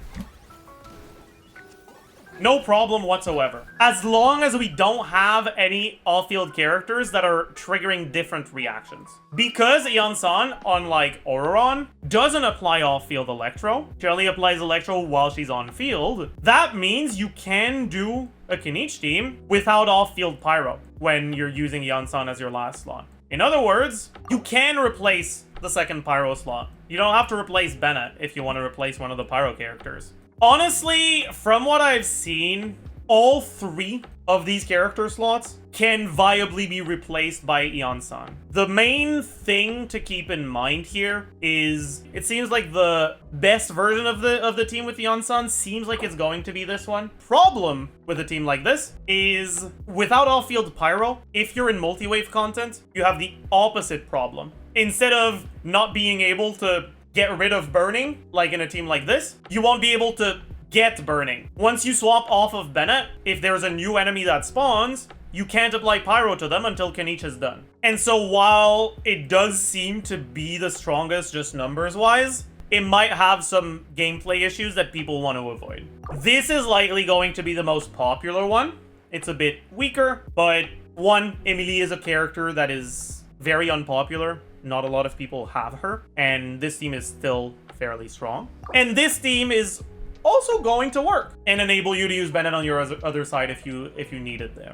As a general rule, compared to this, Iansan is generally going to be at best a side grade if she's C2, but if she's C6, she will generally be either a minor or decent upgrade. Most importantly, when choosing your Kinich team, considering whether or not you should use Iansan, this one, highest damage, but potential issues in multi-wave. This one, reasonable all around, and doesn't use Emily, which is a character not a lot of people have. And this one, a bit weaker, but frees up Bennett, and you don't have to deal with Circle Impact anymore. But on the other hand, you don't have a lot of healing anymore either, so less survivability. You can also think about the Kinich teams that don't use Mavuika as a Pyro.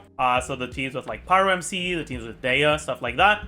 And I'd say it's mostly Dea and Toma that people tend to use if they don't have Mavuika. In a team like this, because your Pyro character isn't a Natlan one that can use Cinder City, Iansan is a bit more competitive, whether it be on the Bennett slot or the Emily slot. But yeah, all in all, she is going to be very nice for Kinich. Won't necessarily be an upgrade depending on your teams, but will be an upgrade in some of his teams, and will provide him with more options. So also solid. So next we talk about Clorinde.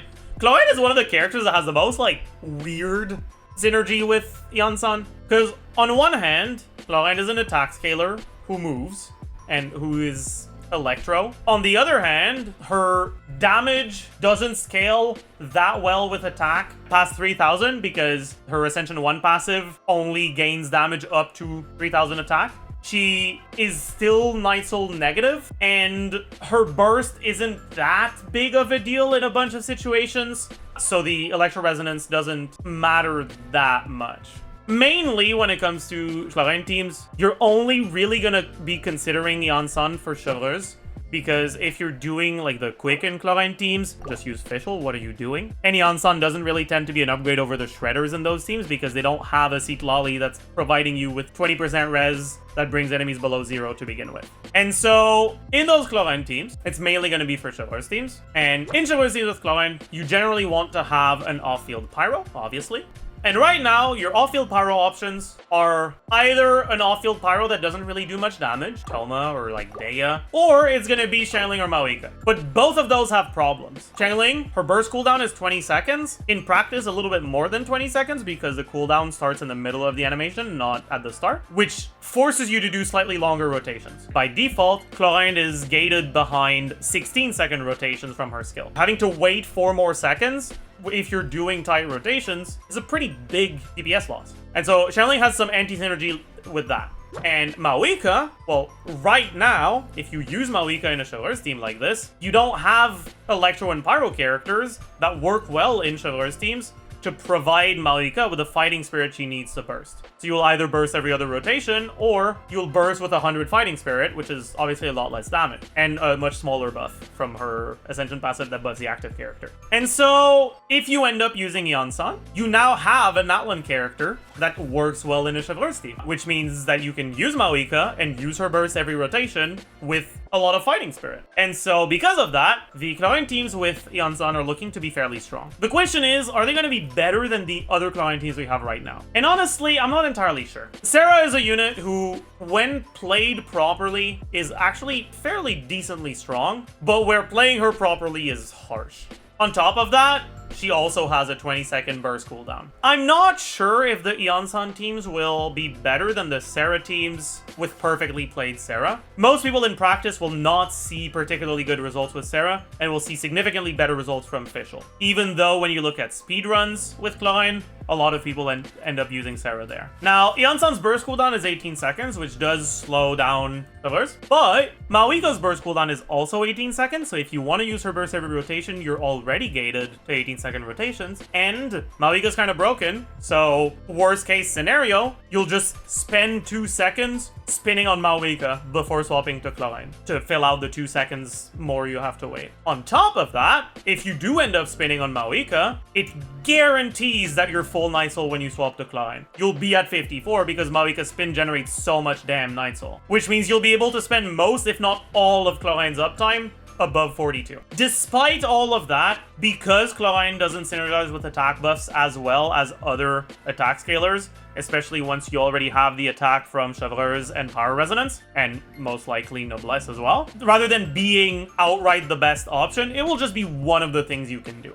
It's gonna be pretty good, but it won't necessarily be a sizable upgrade over the other options. Clorinde, generally more of a side grade, maybe a minor upgrade. That being said, worth mentioning, if you have a high investment Clorinde, whether you just have the best artifacts that anyone has ever seen on Whimsy, or you have like Sig and or some Constellations on her, the teams that focus more on Clorinde's personal damage pull ahead, which means that if you don't have the patience to deal with Sarah, it can be a noticeable upgrade over Fischl.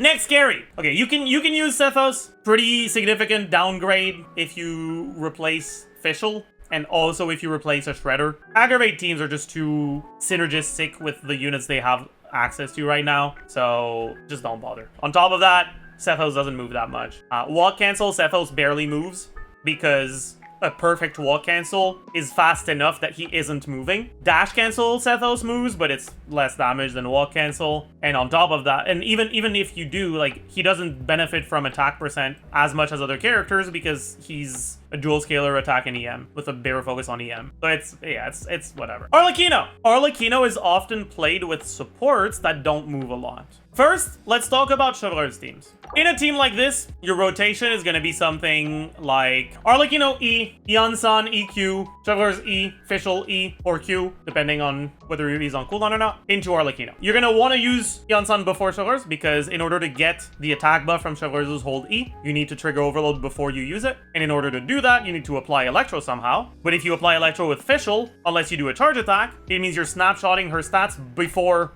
you use Iansan's attack buff, which is bad. And so you end up using Iansan earlier. But the thing is, C0 Iansan, if you use her that early, her buff is going to fall off in the middle of Arlecchino's uptime. On top of that, Chevaleur's doesn't move, and Fischl on the rotation where you use skill doesn't move either. Which means by the time you swap to Arlecchino, you are already at or below 42 Nightsoul. And while Arlecchino moves a decent amount, it's not as much as Plungers, it's not actually Nightsoul positive, which means your buff is going to be a lot lower. However, that gets pretty much outright fixed by Iansan's C4, and with Iansan's C4, you're pretty much vibing in a team like this. By the time you swap to Arlecchino, you're going to be at like 50 instead of 40, and if you're at 50, being slightly negative, you'll still be able to get most of your damage out before your buff falls off, especially because Arlecchino's damage is front-loaded. And then her C6 also means that her buff will last for the whole Arlecchino duration. Some things that you can do to slightly reduce the sort of issues you can have. So we're gonna pretend that Dori is Iansan.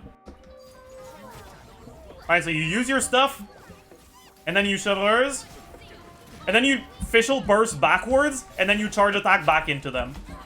And then you also add in the backwards dash. And that will help you swap into Arlecchino with above 42. But also, man, one nice thing about this, though, is if you've ever played the Arlecchino Chevaleur's teams with Fischl, you may have noticed that sometimes your Oz is hitting like a wet noodle because Fischl snapshots her stats at the start of her skill animation if you use the skill. When you use burst, it's at the end of the burst animation, so it's fine. But when it's skill, it's at the start, which means that if you swap into Fischl and instantly use E, you might snapshot your stats before you get the Bennett tick that gives you the attack buff. Alright, so Oz is hitting for 12k, and if I refresh it, it's now hitting for 19k, right? So you can see I didn't get the Bennett buff because I used Oz a bit too early. With Iansan, it seems like her attack buff instantly applies to the active character, which means this is not an issue you'll have. This is something you can work around by just doing a normal attack on Fischl before you E, and because there's a cooldown to swapping, you don't actually lose DPS by doing that, because if you swap into Fischl, use E, and immediately try to swap out, your swap is going to be on cooldown. Another nice thing of using Iansan here is Arlecchino's burst is worthless, but Fischl's burst is pretty useful. So getting electro particles instead of pyro is nice. And on top of that, Bennett isn't providing you with a resonance, but Iansan is giving you electro resonance, which is a lot more particles. And with those additional particles, by default in this team right now, you don't really build ER on Fischl, and you do one rotation with skill and then one rotation with burst, and you alternate between the two like that. With Iansan, you're generating pretty much double the electro particles, so you might be able to burst every rotation. But even if you're not able to burst every rotation, a potential annoying thing with a team like this is if you kill the enemy and if you finish the chamber right after using Fischl's burst, you get to the next chamber, you start your first rotation, you use Fischl E, everything's fine. But one Fischl E isn't enough to generate all of your energy, right? You're reliant on the particles you generate from Oz hitting after your burst just as much as the particles hitting from the skill, which means that your second rotation on the next chamber, you're gonna notice, oh no, I don't have enough energy on Fischl. With Iansan on the team, you're always gonna have enough energy on Fischl because she's gonna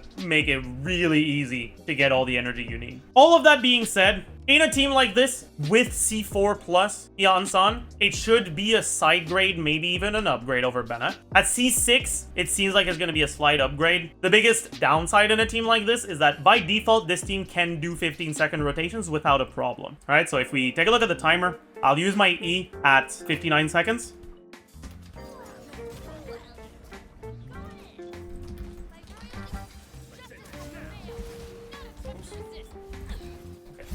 That was, I got staggered like an idiot.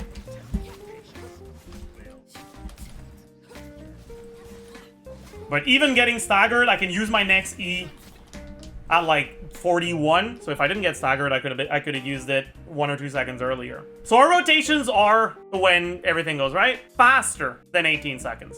Iansan's 18-second burst cooldown is going to lock you into slightly longer rotations. In exchange for that, though, she can actually give slightly bigger buffs than Bennett because Power Resonance isn't a factor anymore. All in all, because Arlecchino can't be healed, the defensive utility Bennett provides isn't actually doing anything for her, and the self-pyro application actually makes it so enemies hit you harder. Also, in those Chevaliers teams, if you overload enemies away, you can knock them outside of Bennett burst. Because of all of that, I would expect Iansan to be a slight upgrade in Arlecchino's teams. Maybe not an upgrade if you don't end up getting Constellations on your Iansan, but definitely a slight upgrade if you do get them. Outside of that, you can also look at how she performs in non-Chevaliers Arlecchino teams. So mainly the Cithlali Melt teams. So this is what the team is right now. Either that or Sucrose or a second Cryo. In this team right now, you can use Shilonen on Petra or Instructor. If you were to use Iansan, you can't do that. If you do a team like this, you'll have a similar issue to Mavuika, where if you don't want her on Cinder City because Cithlali already is on Cinder City, you can only really put her on Noblesse. But if you put her on Noblesse, what artifact set is left for Bennett? Well, you're probably going to end up using Instructor, but that means that you have to swap into Iansan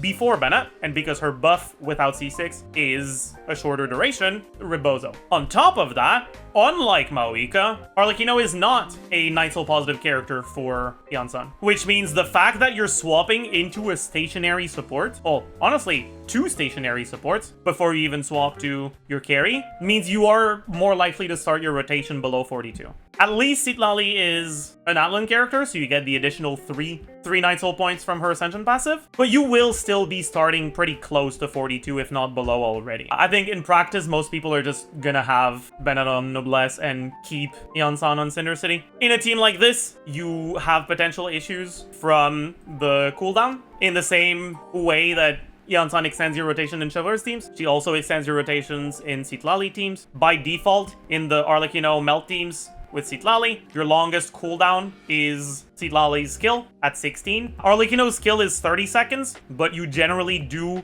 18 plus attacks on Arlecchino, which reduces her cooldown to 15.6 seconds or lower. In practice, you can do 16-second rotations with this. If you use Iansan instead, it extends your rotation. However, it is more damage, which means that the DPS is fairly similar at C5. At C2, it's a little bit behind. The C6 doesn't really do too much for the damage percent passive, but it does mean that her buff will last longer into Arlecchino's uptime. Another actual relevant thing is if you've played a team like this in the first side of this abyss against the Eremite enemies that are very aggressive right after spawning, you may have noticed that Cithlali does not get interruption resistance while casting her skill.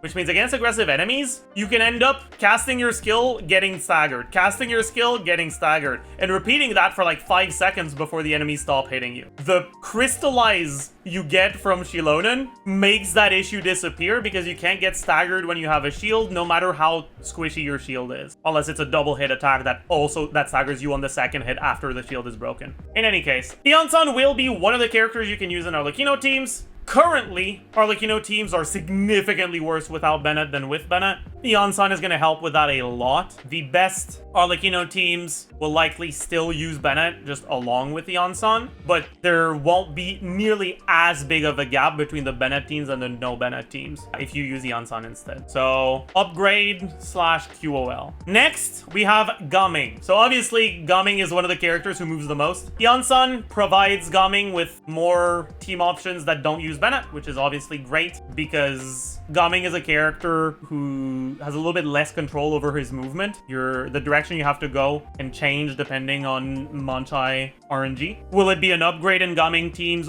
over Bennett? Not really, but it's actually going to be surprisingly close. But it's also going to be an upgrade in Gaming teams with Bennett. And we might get our very first 4-star only 100k DPS team at KQM standard investment. Unlike Mavuika, using Iansan instead of Xilonen doesn't your energy. Like I said when I was talking about Mavuika, one of the nice upsides of Xilonen as a quality of life option for Mavuika is that if you kill the enemy with your burst, you can start your next rotation or your next chamber. You use Shilonen's E, and that's enough to be able to use Mavuika burst. Gaming's burst is not fighting spirit, which means that Xilonen doesn't allow him to do that. So he already had energy issues, and he still has energy issues, but they're not worse with Iansan than they are with Xilonen. They generate pretty much the same amount of energy each. All in all though, Iansan is really nice for Gaming teams, but obviously Gaming has gameplay issues that prevent him from feeling as good as he can be. Also, as a reminder, right now I'm looking at Iansan C6. Next carry, Navia. Most Navia teams include Navia, a Geo unit, and then Bennett plus off-field applicator / damage dealer. It's like Bennett Chanling, Bennett Farina technically, Bennett Fischl some people play. Or instead of Bennett, Farina, and then you do like double Hydro with Yelan, for example. But if you do that, then it means your Geo has to be a healer, right? So Xilonen. If you want to consider using Iansan, you gotta realize the biggest issue, which is Iansan cannot trigger Crystallize. If you can't trigger Crystallize, you can't Cinder City, Geo, and Electro, which significantly reduces the amount of value she can provide to Geo and Anemo carries, right? Because she also can't trigger Swirl. That being said, even without Cinder City, she can still be solid, or with Cinder City if you were only buffing something like your Farina. But it doesn't seem like she's going to be an upgrade. It's looking more like a side grade type thing. Overall, it'll be fine. It'll be one more option for you. But obviously, Navia has a similar issue to Arlecchino, where you may end up wanting to swap into your supports after Iansan, and even if you don't, Navia doesn't generate that much Nightsoul for Iansan, so you kind of aren't too happy with that, and she won't average that much. Next up, Wriothesley. And Wriothesley is probably the first example of a character where the Nightsoul generation is a real problem. Right now, Wriothesley is mostly played in melt teams, and those teams right now are mainly Bennett, Xilonen or Farina, and Chanling or Mavuika. If you want to play Iansan, obviously it won't be a melt team anymore if you replace the last slot, and so the slots you're potentially considering replacing are the Xilonen or Farina slot and the Bennett slot. If you replace the Bennett slot, you lose Power Resonance, which is pretty relevant. You can't play Farina anymore because you don't have healing, so it has to be Xilonen. In a team like this, it'll be fine. But the biggest problem you'll run into is, one, you already have someone that can be used on scroll, so less of an upside to have Iansan on the team, and you're losing Power Resonance. And Chanling doesn't move during her animations, so by the time you swap to Wriothesley, you're already close to 40, and Wriothesley barely moves at all, which means you will average a pretty low buff. At least Chanling will snapshot the full buff. Similar thing with this. If instead the slot you consider replacing is the Xilonen slot, you still have the problem of low Nightsoul, but Xilonen obviously, in this team you don't have any shred, so Xilonen is doing a bit more than she is in those Mavuika teams with Siglali. And if you were to use Farina instead, you'd also have more damage from Farina herself, and Farina's already providing a pretty sizable buff. All in all, it'll be one of your options for sure, but the fact that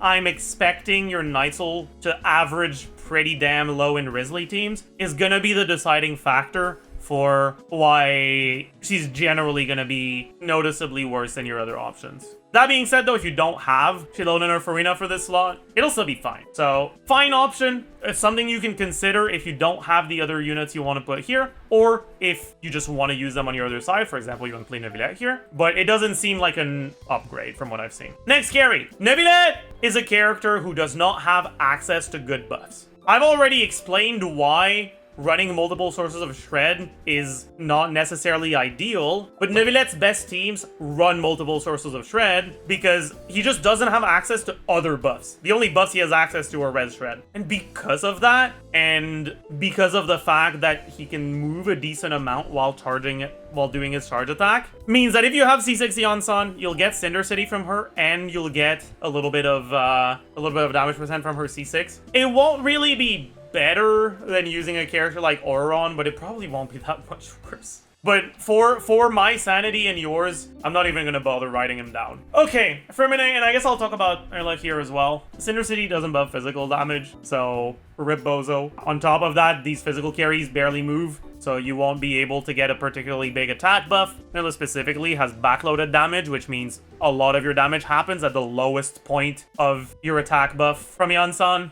It's just pretty bad. Like, yeah, you get superconducts, but like, you'd rather just use a different electro unit that isn't completely worthless in these teams. Lyney. I've thought about this a little bit, and I was thinking about doing Lyney teams with Bennett and Iansan. The idea being you do your setup, you go to Lyney, you do like 2 charge attacks, and you go back to Iansan and you use her charge attack to trigger another overload to refresh your Chevreur's res shred. And I can see that being pretty good, but it's also probably not something anyone's gonna want to put themselves through. Outside of some psychopath behavior like that, Bennett is really good in Lyney teams, so you don't really want to ditch the Bennett. So it's more about like your 3rd or 4th slot. And Iansan should be fine. Lyney moves a fairly small amount also. It'll probably be viable, but I don't think it'll be Lyney's best teams. It'll be fine. Alhaitham. Right now, Quicken Alhaitham is not great because the electro units that are good for aggravate are not good for spread. The best electro unit by far in aggravate teams is Fischl, and what makes her good is how powerful her Ascension 4 is. The thing is, Fischl's Ascension 4, it doesn't have ICD, it procs every time you trigger an electro reaction. Every time it procs, it'll aggravate and deal its damage, but spread is not an electro reaction. And in a team where you're on-fielding a Dendro unit, your Dendro application will generally be faster than your electro application, which will lead to a situation where you have a Quicken aura and an underlying Dendro aura, and when your electro units hit, they'll trigger aggravate and quicken. When your Dendro units hit, they'll only trigger spread. And because they're not triggering quicken, and obviously not aggravate because they're Dendro, Fischl's Ascension 4 doesn't proc, because it only procs from the active character triggering a reaction. Because of that, Fischl's a lot worse in spread teams than she is in aggravate teams. If you look at some GCSM stuff of Fischl with Nahida, and you look at her personal damage in her teams, in a Sethos team, for example, Fischl's personal damage, around 30k DPS. In the most min-maxed rotation bullshit with double Electro on a Quicken team with Alhaitham, that's 18k. A bit more than half, but pretty damn close to half. What that means is that Electro slots in Quicken team for Alhaitham is a lot less contested than in Quicken teams with Electro carries. Because obviously those Electro carries are gonna want to use Fischl, but Alhaitham, while he can use Fischl, and technically the best Quicken Alhaitham teams do, he's a lot less reliant on her. And because of that, you have a little bit more of an excuse to consider different Electro units. All that being said, Alhaitham is a dual scaler, better scaling on EM than attack, which obviously means that with Iansan, you're not getting the full value out of her. On top of that, he doesn't move very much, so you'll average relatively low Nightsoul on your Iansan. Despite all that, Cinder City's really good, and if you end up using Fischl, you can snapshot that attack buff on her before you start losing any, which means that I actually expect the Alhaitham teams to function with her. It won't be better than the Quick Bloom and Hyper Bloom Alhaitham teams, but it will at the very least provide him with some alternatives for his Quicken teams. So, next carry, Wanderer.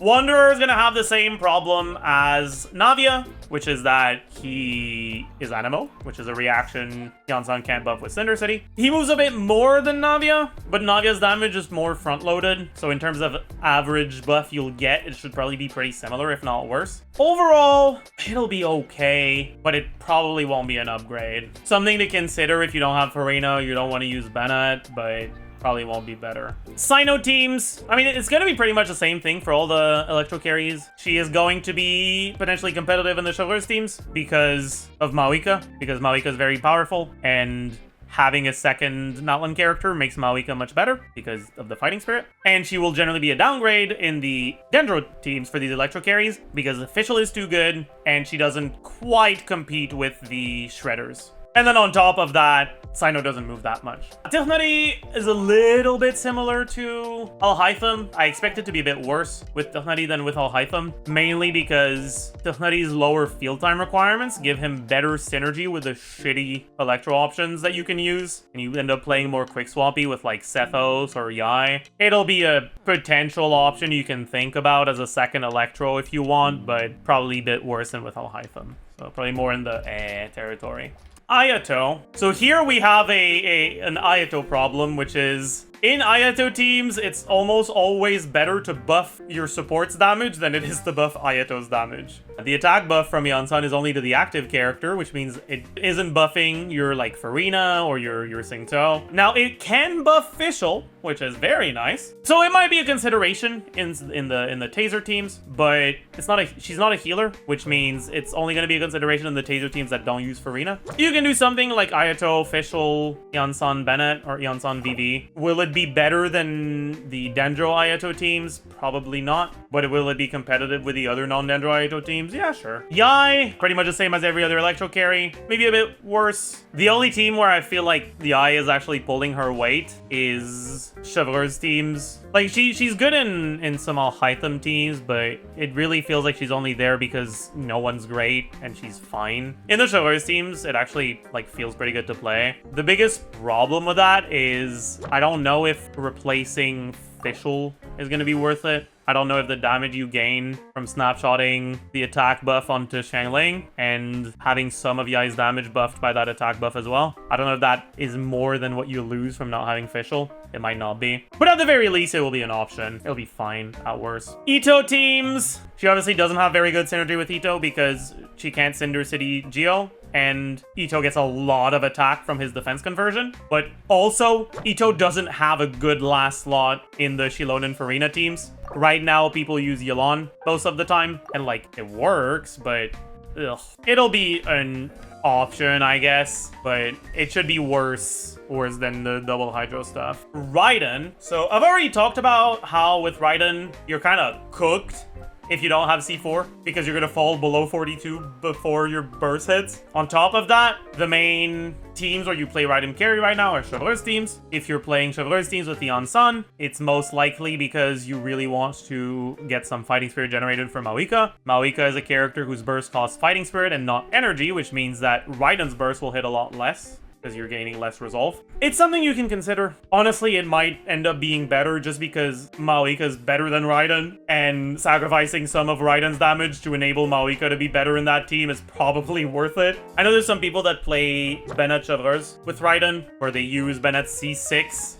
to do a Pyro-infused normal attack before Raiden's burst and get the shred that way. If you do that, can consider Iansan as the last slot. It'll be fine. I don't think it'll be better than Sarah. It'll probably be better than non-C6 Sarah at the very least, though. So for people who don't have Sarah and who don't have C6 Sarah and want to play Raiden, that's something to consider. Yoimiya doesn't move enough, like Spire Resonance, but as a last slot, you can consider Iansan. The biggest issue with it is that when you're playing Yoimiya with like Yelan or with like Farina, because Yoimiya is not a particularly good unit, a pretty significant portion of your team DPS is coming from that Yelan or that Farina. And Shilonen buffs those units' damage a lot more than Iansan does, because they don't benefit from the attack buff. But it is going to be one of the options you can, at the very least. Which is a common factor for a lot of characters, right? There's not that many characters where Iansan, like, outright can't be used. Almost every attack scaler can consider using Iansan with them, at the very least.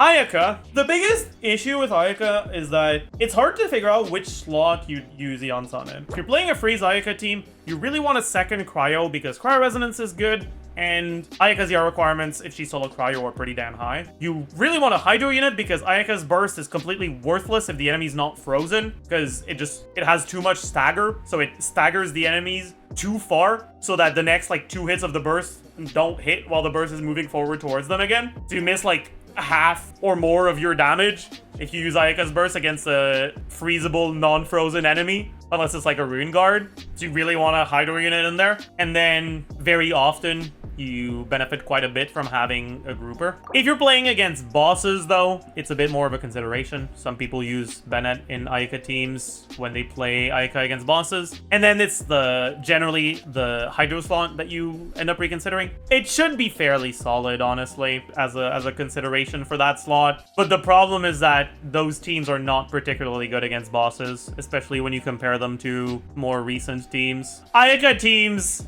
that don't have reason, that are focused just on damage, don't pass the Hyper Bloom check, which is, does that team at like reasonably good investment compete with Hyper Bloom in any way, shape, or form? No. How many Constellations do you need for it to be better than Hyper Bloom? If the answer is more than like 2, it's cooked. It's a little cooked for sure. It'll be fine in the content where you don't freeze, but it's not really what you're looking for. Hu Tao, you don't really want to use Iansan with Hu Tao. You use Bennett and Hu Tao teams mainly because you like having a Pyro unit to let you VV, because Hu Tao herself can't apply Pyro before she starts her rotation, before she starts her uptime, without using her cooldowns. Or because Bennett is a healer that also gives you a little something, making him a competitive option with Freminet. Iansan is not a real healer, which means she doesn't have that upside, and so she is not going to be very good for Hu Tao team. Child. When it comes to child teams like this, like you don't really want to replace Bennett, because Bennett is doing too much in those teams for Xiaoling's energy requirements and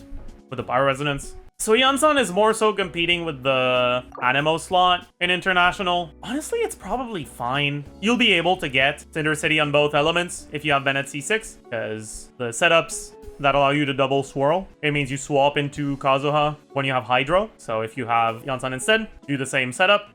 They have Hydro, you get an Electro charge from your E, and then you apply Electro from your plunge or from your like special charge attack or your burst, and then you N1 Bennett C6, and that triggers Overload. You get buffs on both, and you'll be able to snapshot the full buff onto Xiaoling. Will it be better than Kazuha? Just in terms of damage, it probably won't be that far behind, and the setups will be easier to do because if you miss your Cinder City, it's not nearly as bad as if you miss your Swirl. But those are teams that are often played in AoE content because of their ability to do AoE damage, and so losing the grouping is likely going to be a big downside. At least it'll be fine though. It's a consideration. And for clarification, okay is like a neutral statement. Fine is like, we're starting to get into cope. Everything is fine, surely. Klee, it'll be fine, but no more. You really want Bennett. She really likes being able to be paired with Farina, so she can use Mavuika. If you are pairing her with Farina, can't really get rid of Bennett. Your last slot, often Kazuha. Kazuha has great synergy with Klee. He helps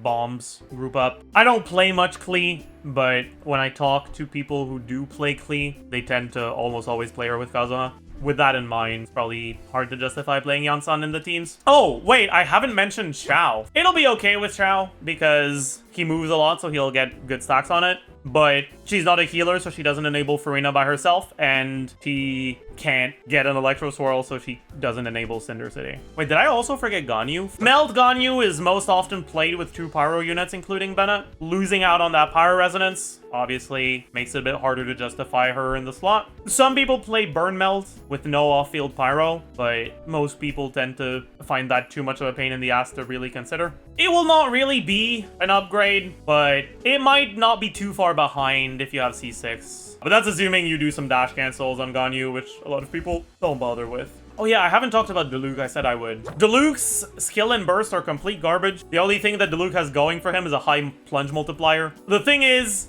Diluc's burst is really, really bad. And so you don't want to be forced to use his burst as the way to get your Pyro infusion. Effectively, he doesn't have a Pyro infusion in his kit, which means he's reliant on Bennett C6 in these plunge teams. And then he's also reliant on Xianyun, because otherwise you're not jumping. And then he wants a character that enables a reaction, and just like that, your team is full. Iansan can't go here, unfortunately. Yeah, that's honestly pretty much it. As you can see, we've got a bunch of teams. The most important ones are gonna be Gaming, Varesa, Mavuika, but Iansan will still be, at the very least, an upgrade, if not a competitive option / side grade for a lot of the strong meta units. now that we've got the teams out of the way, we can talk about my thoughts on her, like design-wise and balance-wise. I don't like power creep. Realistically, it's a gacha game. Kind of have to expect that they'll power creep stuff at some point. But if there's going to be power creep, I'd much rather it be done through 4-star units than 5-star units. The more good 4-stars there are in the pool,